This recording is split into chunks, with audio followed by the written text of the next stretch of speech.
안녕하십니까, 알파스트리트 파트너스입니다. 2023년 2월 17일 금요일 마감 시장 보겠습니다. 코스피 지수가 0.98% 빠져서 2451로 마감을 했습니다. 네, 계속 이 방향성이 없네요. 참 보면 요즘 같이 이렇게 왔다 갔다 하는 그런 장세도 참 드문 것 같습니다. 최근 보면 이제 계속 하루 오르고 하루 빠지고 하루 오르고 하루 빠지고 계속 이렇습니다. 어제는 사실 코스피가 꽤 큰 폭으로 올랐었거든요. 1.9% 이렇게 해가지고 또 2500선을 가나 그렇게 생각을 했는데, 아, 이번에 또 미국에서 좀 악재가 나왔습니다. 네. 간밤에 이제 다우 같은 경우 1.2%대 빠졌고요. 나스닥이 1. 거의 8% 가까이 빠졌는데, 이번에 악재는 조금 심각한 것 같기는 해요. 지금 이런 뉴스가 나오는데, 연준이 지난번에 이제 금리를 0.25를 올렸었죠. 근데 지난번에 0.25를 올린 게 좀 잘못된 것 같다, 뭐 이런 얘기가 나와요. 그러면서 다음번에 이제 0.5를 올려야 될 것 같다, 그러면서 최종 금리가 이제 6% 이상 뭐 이렇게까지 얘기가 나옵니다. 그래서 지금 미국 기준금리가 4.75인데, 글쎄요, 미국 금리가 만약 6% 이상 이렇게 간다고 하면 이게 주식시장이 버틸 수 있을까요? 경제가 이게 버틸 수 있을지 모르겠습니다. 어쨌든 물가가 생각보다 이렇게 안 잡히고 있어가지고 참 미국도 지금 어쩔 수가 없는 그런 상황으로 자꾸만 내몰리는 것 같습니다. 그래서 이제 다우가 이렇게 좀 큰 폭으로 이렇게 빠졌고요. 네, 지금 선물 시장도 이렇게 빠지고 있습니다. 사실은 그런 거에 비해서는 우리 시장이 뭐 나름 잘 버텼다고도 할 수 있겠습니다. 그래서 그렇게 낙폭이 막 엄청 크지는 않았어요. 근데 만약에 이 악재가 계속해서 지속된다 그러면 이거는 계속 좀 추세적으로 빠질 수도 있거든요.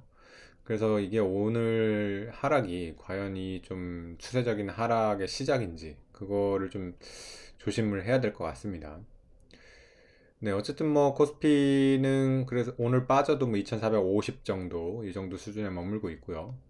원달러 환율이 좀 많이 올랐습니다. 1300원대로 이렇게 다시 진입을 했습니다. 오늘 장중 고가가 이제 1303원까지 갔었고요. 어떻게 보면 환율이 좀 지나치게 많이 빠졌던 감은 있습니다. 저번에 이제 지난 고점이 1440원대였죠. 그 이후로 1210원대까지 이렇게 빠졌었는데, 어, 환율 같은 경우는 사실 1300원 정도가 지금 어떻게 보면 균형이 맞는 환율일 것 같아요. 지금 우리나라 무역 수지나 이런 거를 봤을 때는 1300원 정도가 적정한 수준이 아닌가 이런 생각이 듭니다. 어쨌든 1210원대에서 이제 1300원대까지 또 이렇게 급격하게 올라왔는데, 과연 또 환율이 어디까지 올라가게 될지, 네, 이런 것도 좀 지켜봐야 될 것 같습니다. 네, 주요 종목 한번 보시겠습니다. 네, 오늘 뭐 시가총액 상위 종목들 대부분 많이 빠졌고요. 삼성전자는 1.7% 이렇게 빠지면서 지수보다 좀 많이 빠졌고요. 2차전지가 오늘 하락폭이 좀 컸습니다. LG에너지솔루션이 2.9%, 삼성 SDI가 4%대, LG화학이 3.9% 이렇게 빠지면서 간밤에 좀 테슬라도 많이 빠졌거든요. 테슬라가 최근에 굉장히 많이 반등을 했었는데 어제는 좀 하락이 좀 컸습니다. 그러다 보니까 우리나라 2차전지 좀 이렇게 안 좋았던 것 같고요. 반면에 최근에 많이 이제 빠졌었던 은행주가 오늘은 좀 올랐습니다. 네, 그래서 KB가 0.4%, 신한지주가 1.1%, 하나금융주주가 4% 정도 이렇게 오르면서 은행주가 반등을 했는데, 은행주가 이제 정책 리스크 때문에 최근에 굉장히 많이 빠졌었죠. 거의 고점 대비 20% 가까이 이렇게 빠지다 보니까 오늘 같은 날에는 이렇게 반등이 조금 나왔습니다. 그 외에 뭐 현대차 같은 경우는 오늘 보합 수준에서 마무리를 했고요. 네이버, 카카오도 좀 하락을 했습니다. 네이버가 2%대, 카카오가 1.4% 하락을 했습니다.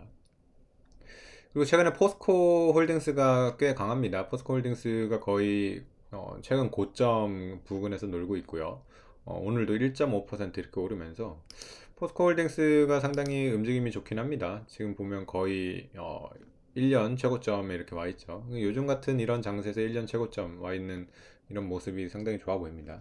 포스코 홀딩스 같은 경우는 2차전지 소재 회사로서 재평가가 된다면 뭐 굉장히 상승 여력이 많다고 이렇게 보여집니다. 네, 그 외 고려아연 같은 경우도 오늘 1.4% 이렇게 오르면서 좀 상승이 나왔습니다.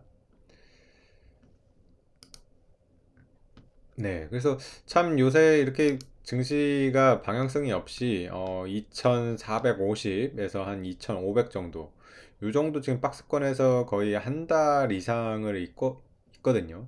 결국에는 이렇게 방향성이 나오기는 할 건데 위로 나오든지 아래로 나오든지 나올 거라고 생각을 했는데 어째 지금 분위기는 좀 아래로 갈 것 같은 그런 또 분위기입니다. 그래서 글쎄요, 지금 이 미국의 금리가 참 문제는 문제입니다. 지금 물가 상승률이 참 안 잡히네요, 보면. 지난달에 이제 6.4%, 그 당일에는 그렇게 충격을 받진 않았지만은, 지금 지나고 나 보니까 이거 6.4%의 물가 상승률, 이게 지금 결코 낮지가 않단 말이죠. 지난달에 6.5에서 불과 0.1밖에 안 내려가가지고, 6%대 이제 물가 상승률이 계속 지속된다 그러면, 글쎄요, 연준이 금리를 이렇게 계속 올릴 수밖에 없을 것 같습니다.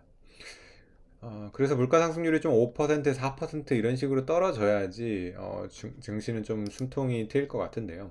네, 글쎄요. 어떤 식으로 전개가 될지 한번 좀 살펴봐야 될 것 같습니다. 네, 오늘 시황은 여기까지 하겠습니다. 감사합니다.